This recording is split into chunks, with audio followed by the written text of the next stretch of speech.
Hello everyone, welcome to For His Namesake. That's Valentine with me, and I'm Martina, her mother, and she's in her early 30s for those of you who are first joining us for the first time. We've been having some talks here in our truck, and people seem to like these little talks that we're having, so we thought we'd continue the tradition. And today we're going to talk about the Christian in the workplace and how we deal with all that goes on in there in a worldly world in which we live in. Okay, so we'll begin with maybe some scripture. Yeah. You want to start with scripture? Yeah. Okay. I'll start in Colossians chapter 3, verse 22. Bondservants, in this case, that would, if we're going to apply it to today's time, that would be employees. Bondservants, obey in all things your masters according to the flesh, not with eye service as men pleasers, but in sincerity of heart, fearing God. And whatever you do, do it heartily, as to the Lord and not to men, knowing that from the Lord you will receive the reward of the inheritance, for you serve the Lord Christ. And there's more that goes into that, and we could talk about that later. Yes. So, whatever job you're in, if it's in a Christian environment or not, you're doing it unto the Lord. Like when a man is supporting his family and he's out in the workforce, that's doing it unto the Lord.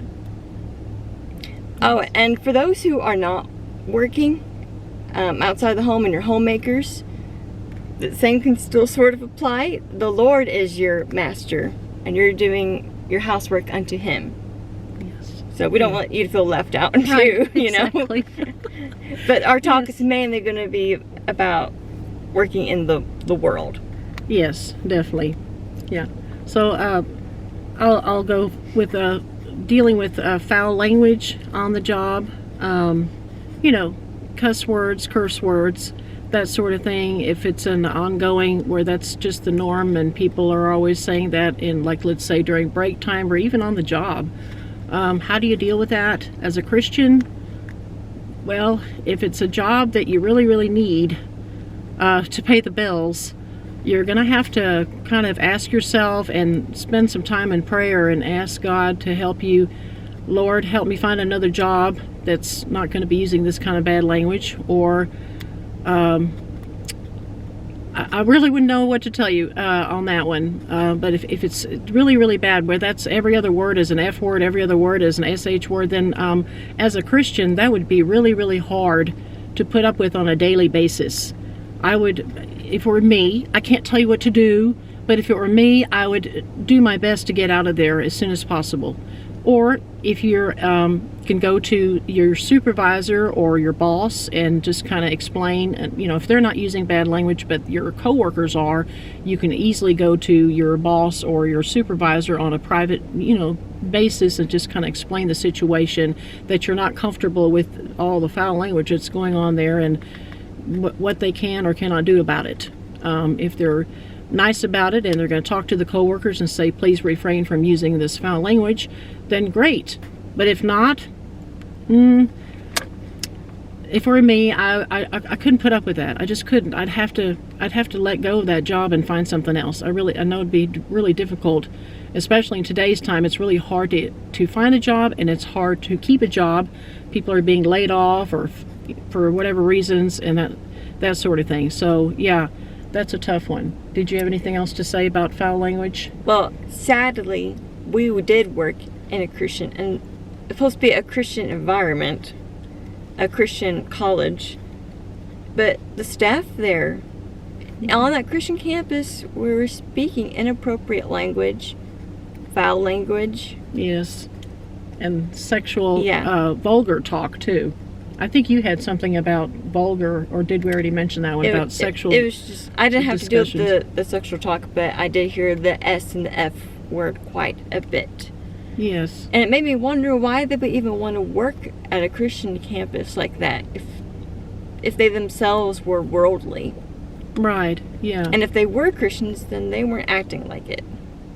Yeah. And then the really bad discussions that we had to deal with at that time, and I don't know if Valentine heard it so much as I did, because she was working we were working at the same place, basically in an online support section of a bookstore at this particular university, and so we were in the back mostly, or at least I was mostly, and she was maybe back and forth, mainly with the back, and then sometimes with the customers, getting their orders taken care of and that sort of thing. But I would actually hear sexual, vulgar discussions about who slept with whom and things like that. It was awful. Of course, a lot of them were younger people. I was probably one of the older employees there, and so a lot of them were, I'd say maybe anything from teens to 20-somethings, mostly singles, in the dating, what do you call it, lifestyle. And so, that was really hard to put up with that on a regular basis. It was awful, really. And they're your supervisors, so that makes it hard too. These were supervisors of ours that were talking like that and laughing and having a good old time talking about sexual talk, like it was just another normal thing to talk about. So thankfully it was short-lived. We were just seasonal time, and they did give us an option if we wanted to stay full-time. I was ready to go, but I wasn't, because I enjoyed it. We got to package things, and like for shipments that were going out, people ordering things online from the bookstore, and it was so much fun packaging them and getting them ready to ship out. And so I enjoyed it so much, and that was the part of it that I really enjoyed. But at the same time, I did not like all the sexual talk and the bad language, and then that brings us to our next subject, is how to deal with worldly music, that songs that have, again, the bad language, the sexual verbiage, and having to put up with that on the workplace. That's difficult. And even if you kindly go up to them and say, hey, can you turn that down a little bit, or can't you have on a, back in my day, back in the 80s, we had what was called a Walkman, and you put it on your hip, and you got your earbuds, and you listen to your own music, and you can walk around and do that sort of thing. But I guess now it would be called an iPod, which would be the same thing, but I guess they couldn't really do that because they need to hear, announcements coming through, or their bosses talking to them and that sort of thing. But still, that was difficult at that same Christian university, having to listen to vulgar, loud music in the back there, in the back room where we were. It was awful. Yeah. So how does the Christian deal with that? We would love to hear some of your comments down below if you've been in a situation like that before, where you had to put up with foul language, the sexual discussions, and the worldly music. For sure, how you had to deal with that. We would love to hear it. That'd be kind of neat to hear. Yeah, thankfully that was my only job in a worldly environment, even though it's supposed to be a Christian environment. That just goes to show what kind of time period we're living in these days. Yeah, it's sad. Yeah. And then, sorry, go ahead. Did you have there is anything a verse that has to do with that kind of talk that goes on. In Ephesians chapter 5, Paul says, "But fornication and all uncleanness or covetousness, let it not even be named among you, as is fitting for saints. Neither filthiness nor foolish talking." And foolish talking is anyone who can turn a conversation into a joking comment on sexual matters. Yes. That's what one commentary said. So neither foolish talking nor coarse jesting. That's inappropriate, impure sexual humor. Yes. And now I'm going to tell a true story of a place where I worked at. It was a food establishment in the Fort Worth area. We're from Texas, so this was in the Fort Worth area. And in between customers, this was a place where people would basically get their food and go. It was not a sit-down food establishment. It's one of those places where you go and get your food and then go. And so in between customers, the discussions that were going on amongst the employees was revolting. Every other word, along with the bad language, was sexual discussions. And they would refer to the food, which I thought was extremely disgusting, as sexual objects, and how they could use those within a sexual event. That was so awful. It was degrading. I wanted to just close my ears, but I couldn't because I was working with the food at the time, and I had to stay there, and it was awful. And I even, at one point, I went up to one of my supervisors and said, could we please not talk about that kind of thing, period, around me? And they just laughed it off and said, if you don't like it, then leave. And I needed the job for income. So that was, I enjoyed working there otherwise. I enjoyed working with the food and that sort of thing, and working with the, one-on-one with the customers when they came in to get their orders. That was fun and exciting. But I just didn't appreciate the vulgar discussions that were going on in between the customers. So I went to a pastor's wife one time during that time, and I asked what I should do in that situation. I really loved my job. I didn't want to quit, but then I had to put up with that daily sexual discussions, mainly about food. That was so disgusting. And she gave me kind of an example of that just really turned me off. She basically said, Martina, envision yourself going into a trash dumpster, those big dumpsters that you find at, behind business establishments. And you go in there and let's say you threw something in there, or you lost something in there, and you had to actually climb into that trash dumpster to see where the item is. You're looking for that item. And at first you're just, the stench is awful. It's terrible. You're practically covering your nose because you just can't stand it. And you want to hurry and find your object. But in the meantime, it's taking you an hour or more to look for it. And after you've been in there long enough, you get used to the stench. And suddenly you're like, well, this is not that bad. And so she kind of was, and I said, what are you trying to say? And she said, basically, if you stay at this job with that kind of language going on, you're going to get used to that, Martina. And before you know it, you'll be talking just like they are, and you won't think it's that bad. And so that just really put it bluntly. I even told her, wow, that's disgusting. And she said, well, yeah, it's disgusting what the kind of conversations they're having. And as a Christian, you really shouldn't be anywhere in that environment at all. Whether you like the job, whether you need the job, you can go find another job. I'm sure you can find somewhere else, work at a church, work somewhere else where there's not going to be that kind of vulgar sexual talk. And so that pretty much, that did it for me.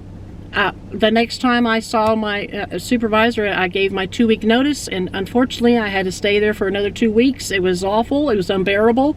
And then they made fun of me because I was going to leave, and like, oh, you can't put up with that, and they were making fun of me. But I wanted to stay my 2 weeks so that the next job that I go to, they would know that I stayed my 2 weeks and that I didn't just up and leave. And so that was tough, but I managed to do it. And I'm not one that's I'm quick to quit.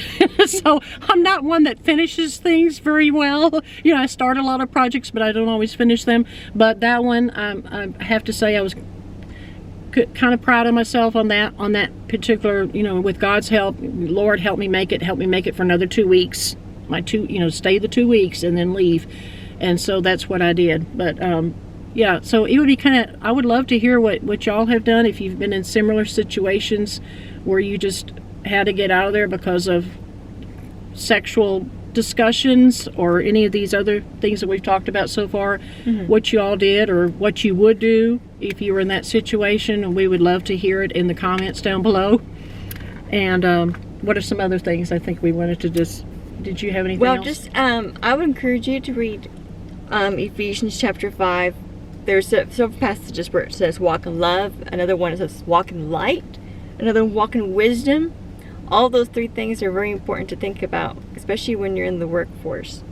For instance, yes. Chapter 5, verse 1, it says, therefore be imitators of God as dear children, and walk in love as Christ also loved us. And then he gets into how we should act and not use coarse jesting and all that kind of stuff. So basically it boils down to Christ is our example.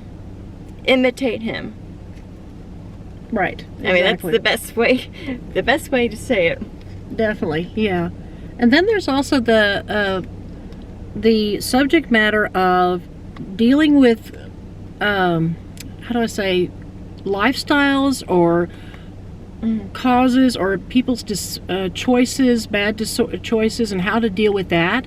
Like, for example, I knew someone who was working at more of a kind of a business, kind of a marketing job, that sort of thing, and suddenly the main boss announced that they were going to have a function or a kind of like a, what do you call it, like a fundraiser for a particular group that you as a Christian would be against, that we as a Christian would be against, for example. That sort of, I could just throw out some examples. Let's say abortion, things that we strongly feel about. Abortion, what would be another one? And I'm not making fun of this community, but I'm kind of lost. I'm kind of get lost on all the lettering there. But the I've got it written down, LBGTQ plus community and that sort of thing, people that we have to deal with in a workplace that may not be Christian, and people having fundraisers for that sort of thing, and how we would feel about that and how to deal with that sort of thing. And this particular person that we knew of, they decided to quit. They had been working there for umpteen years. They had worked their way up on the corporate ladder, but then the boss announced that they were going to support this particular cause for this particular group, and they just decided no, that was going against what they believe, and they left. It was a difficult decision after being there for so many years and having worked their way up and worked hard to get to that point, but they gave it up because of their Christian convictions on that subject matter. Mm-hmm. So that would be, we would love to hear also if you have been in a situation like that where you had to give up your job because of things that you feel strongly about and that go against your convictions and that sort of thing as a Christian, and how you dealt with that. That would be kind of neat to hear. We love hearing about your stories. Oh, yeah. We love it. So please do share. Yes, okay. Please. Okay. And I guess the only other thing, just things that we deal with on a regular basis, if you're not working in a Christian environment, the things that we deal with, we have dealt with greed. Well, that's anywhere. Mm-hmm. Lying, cheating, stealing, fellow co-workers, stealing your lunchbox and your lockers, watching them do it in action. What do you do as a Christian? Do you just kind of be like, well, I guess they stole my lunchbox. I can't do anything about it. I'm just going to be quiet. Or do you confront them kindly and say, excuse me, I noticed you were taking my lunchbox from the locker. Some lockers don't actually have lockers. They're just left kind of, you just kind of, click it shut and then you can click it back open. Those kind of lockers. Unless you bring your own lock, but a lot of people don't. They just trust each other as co-workers. That's what you're supposed to do, is trust each other. But maybe back in the old days you could, exactly. But I don't think today. Exactly. So and then there's competitiveness. Why don't you share your story at the Christian University of how somebody was extremely competitive with you and how you dealt with that? Well, at the job I was at, they didn't really know where to place me, which was odd because they said that they were hiring. And so I had different supervisors. One minute I'm doing this, and then it's kind of boring, and you're like, well, is there anything else I can do besides just stand here? Oh yeah, I guess you can do something over here. So this one particular job I really liked. It was kind of challenging, but I still enjoyed it. And you get to help the customer. But they were always, the employees, my fellow coworkers, were always wanting to be the first one to grab that customer. I don't know why. There's plenty to go around. Well, I happened to be one of the first ones to help the customer, and here comes one of my coworkers coming up. Oh, I'll take care of it. And I said, no, I got it. I got it. I probably could have said it nicer, but I was just so tired of the competitiveness. I'm not used to that. I don't know if you guys are. I'm not a very competitive person. And that is, even in games, they can tell you that. I'm just not. Right. I just play for fun. Well, the rest of us think that games that's our life. We'll say this is life. We take it seriously. I mean, it's a good thing I wasn't in sports, because I would probably not be a very good team player. It's not like getting mad at each other for the sake. Oh, goodness. Yes. Yeah. But speaking of that, in Colossians chapter What is it? Chapter 4, verse 6. Let your speech always be with grace. That's a tough one. Yes, very, very tough. Seasoned with salt, that you may know how you ought to answer each one. And salt, what I read in commentary, can be another word for wisdom and grace exhibited in speech, with a bit of wit. Right. Speak calmly, but at the same time, maybe use a little, let the Holy Spirit convict you. Maybe the other person will be convicted as well. Yeah. I mean, the Holy Spirit's going to do His work. Just be obedient to Him. Right, yes. And then that kind of made, I don't know why, but that made me think of, what if you're yelled at by your supervisor or your boss? That sort of thing. Well, how do you act as a Christian? Well, again, the reason why we keep referring to the Christian University, because that was the most recent job that Valentine and I worked at together. We'd see each other every now and then, because she was kind of all over the place and I was mainly in the back, but still. But my immediate supervisor, I did something wrong, and that's only because I was still new at what I was learning to do. I was still in the training part of it, and I guess I don't know if a fellow co-worker wanted to get me in trouble on purpose. That's always what I'm always thinking. Where Valentine's always thinking, good things. I'm immediately thinking, oh no, the person's out to get me. I'm not very trusting, in other words. And so a fellow coworker told me that I could do something with a certain order, and so I went along with it. And apparently that was not what you're supposed to do.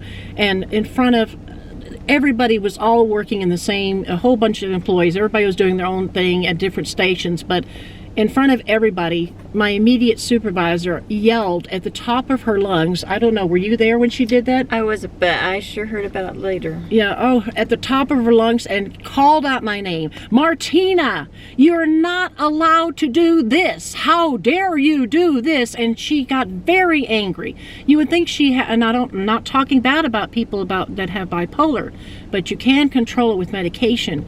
And she acted like somebody either that has an extreme anger problem or has that bipolar illness or whatever, and at the top of her lungs, and threw down something, a book or something, on the counter, and everybody stood still. It was like that. No offense, but it was like that. I've heard about that Frozen Disney movie. Everybody was just frozen in time for just a split second. Because even other supervisors that were there working, they just stood still, and I thought, isn't anybody going to come to my rescue? Isn't any other supervisor going to speak up and say, hey, you can't talk to an employee like that?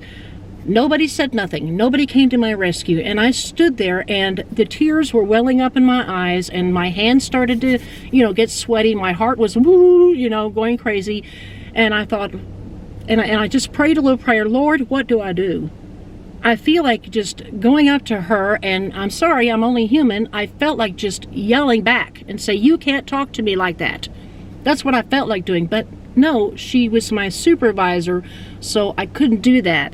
So I just stood there and kept my composure, let her finish yelling what seemed like an eternity. And when she was done, she stomped out of there and then went to the big boss to basically tattletale, and I saw her go into the office and to one of those where the big honcho people are, and she was in there forever behind closed doors, and I was just terrified that I was going to lose my job over that one little mistake that someone else told me I could do.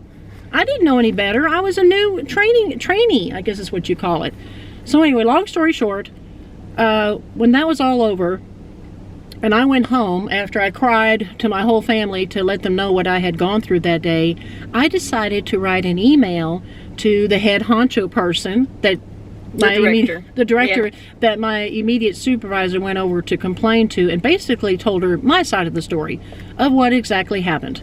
And I didn't think I would get anything back. I thought that they were all together because they had all been working there for years with each other. They'd known each other for years. And they're all good friends, and I'm just this new person coming in. Would you believe she actually wrote me an email back, and she said, thank you for your email and letting me know about this. I will have a talk with this person, but you can be guaranteed that this event will never happen again. And I thought, wow, what does that mean? Is she going to fire the supervisor? I mean, I didn't know what was going on, but I thought, how would she know? She's not God. She can't tell the future. But she said, this will not happen again. She must have threatened the supervisor and said, if you do this again, then da-da-da-da. Who knows? But would you believe the next day I came to work very reluctant. I was scared to death to come across my immediate supervisor who yelled at me. I walk in, and by the way, this immediate supervisor, as I heard, was a Christian. Like we said, it was a Christian environment. They all claimed they were Christians, but they didn't act like it. Bad language, bad music, sexual talk, you name it. They basically conformed to the world. Yeah. They had become the world. They weren't any different than the world out there. But she basically, let's just say her name is Mary. I hate to use that. No, that's a terrible name. What name can we use? Debbie. That's a different. And I'm not talking bad about Debbie's out there, but I have to give it a name. So Debbie, my immediate supervisor, when I walked through the door, she said, Martina, I'm very sorry for yelling at you yesterday. That was very unethical, very rude of me, and I'm so sorry. And I'm going to be nice from now on. And for the most part, she was nice to me from then on that I can think of. Of course, you know, the sexual language, all that still continued amongst them. But she was nice to me. And she even kind of laughed. You know, we kind of laughed together about some things, just other things. And so, you know, that. And then I thanked the head honcho lady. Thank you so much. She's changed. She apologized. She goes, well, of course.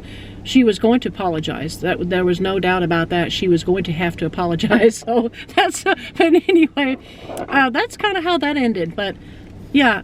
So as a Christian, it's best that we don't immediately yell back, even though in the moment we would like to. That sort of thing. And again, if you've been in a similar situation where you had to deal with that, or even, you know, the other thing the big thing that people deal with on the workplace these days is sexual harassment. Thankfully, I've never had to go through that. If you know, and that's a very private matter.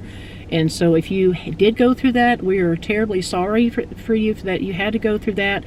And if you have to share to kind of get it out of there and get it off your shoulders, you're still struggling with that, you are more than welcome to send us a personal email, and that will all be left confidentially between us and God and you.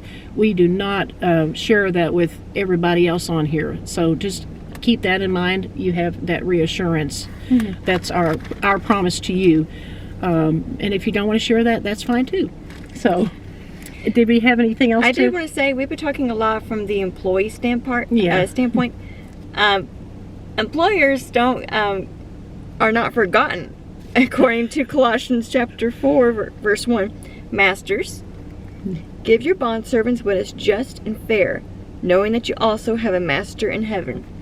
So don't, in your case, especially if you're Christian, don't always pick your favorite employee and give them the work. Spread it evenly. That's what the Lord himself does. He shows no partiality to anybody. Yeah. So, that's good. And I say that in a loving manner. I'm just going with what the scripture says. Okay? Yes, exactly. Yeah. Okay.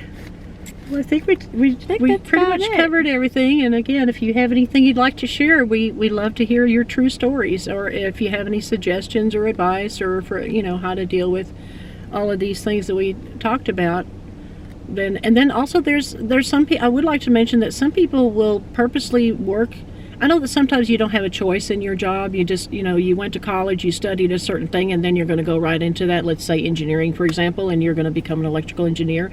And so great, that's where you go. But some other of us have choice. We have just we can be able. It's easier for us to say, well, I want to work here, or I don't want to work there. That sort of thing. Mostly part-time stuff. Yeah, part-time stuff. And so at that point, you kind of have to ask yourself, do I want to work in the world and be part of the world? And then other people will purposely choose a worldly job to be a witness for Christ. And that is awesome. If you can do that and hold your ground and stand up to your faith and speak up for your faith, that is awesome. And then at the same time be sharing the gospel kind of in a sneaky way. I know you're not allowed to really do that per se, but if you can do it during a break time and just share Jesus with someone who doesn't know Jesus as their personal Savior, that's wonderful. That's great. But at the same time, if you're going to do that, then be very careful that the devil get sucked in. Right, that the devil doesn't pull you down with him. Mm-hmm. But basically, whatever you do, do unto the Lord. Keep your eyes and ears open. If he tells you to stay, stay. If he tells you to go, go. Definitely. Yeah. Don't just do based on your feelings. You can't trust your feelings. Yes. I should know. Yes. Right. So, yeah, leave your comments down below or a personal email. And we hope that you have a blessed day. Click that like button. And we love it if you subscribe to our YouTube channel and be part of the family. And click that notification bell. We have gotten comments that they don't get notified. I don't know what's going on. I've heard that happening to lots of YouTube channels. Just click it on and then click off again, on again. Whatever you need to do, just try different ways. Yes. And we do try to post every day. Usually it's a song every other day, and in between them will be a talk or my dad's shorts. So there's always something going on. Yeah. Okay. Yeah. Well, we hope you have a blessed day. Goodbye. Bye-bye.